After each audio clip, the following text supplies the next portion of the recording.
We just got out of Ukraine. We were there for 6 days, and it's really shocking. It's the first time I've been in a war zone, and the moral of the story is the people, the citizens there, are getting hammered, especially on the eastern side of the country. Regardless of what you think about the money, the corruption, there's no question about it. There's corruption in the country. We talk about how much money should America be sending money, especially when you have things like what's going on the border or what's happening in Maui, and obviously there's corruption. I think the bigger corruption is what's coming out of Washington, D.C., but the point of what I saw was the suffering that we saw of the citizens. And in this case, that video you just saw, that was a medic who was trying to render aid to people that had already gotten hit by a missile that came in from Russia. He ended up getting hit by a missile and then continued to render aid. But they're on the front lines of this thing. The hospitals are out of money. The police are out of money. They're all getting attacked. And it's the citizens that end up paying the price. And it's the same thing in America. It's the oligarchs and the elite that run the show. And it's the citizens that end up getting screwed. It's the same thing everywhere. Oscar? Yeah. Well, at the place that we stayed at, there was complete, devastation, continuous explosions, artillery every day, day in, day out.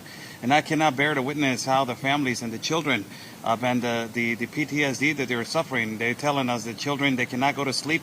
2 or 3 o'clock in the morning, they're waking up to the alert of the sirens, and also ultimately to thinking that they are going to be hit with a missile.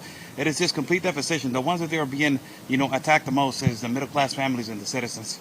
Mm-hmm. We should point out that this coverage could not be possible without our good friends over at Patriot Mobile who are sponsoring this, and you're not going to see this anywhere else. So talk to us a little bit about Warsaw, Poland, why you're there, what you hope to see and accomplish and bring our viewers, guys.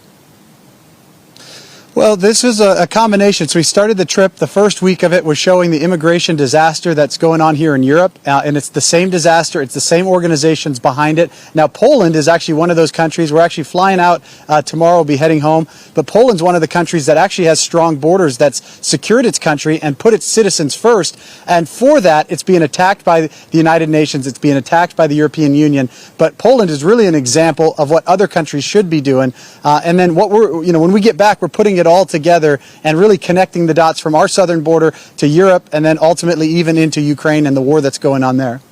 And then the problems that are existing, the places that we visited, like France, that is kind of like a copy-paste of what it is Mexico with the UK. France is also being overrun by mass migration, and the mass migration that is leading to the UK. So they're using France as a trampoline into the UK. So it's kind of like it is not kind. It is exactly the same of what is happening to the United States and Mexico, and also the Netherlands, that are being hijacked by environmentalists. And then if you look at we're looking at this footage now of the blown up tanks and the blown up buildings and the blown up lives.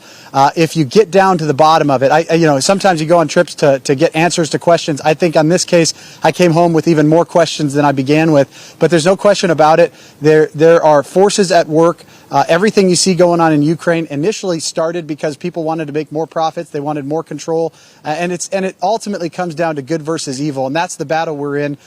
We have to stand up. We're not good. It's only Christ through us that's good. But it's time for us to rely back on that, to invite Jesus back into our country and into the world, and really stop these wars. I mean, again, it's evil versus good, and it's time for the good people to rise.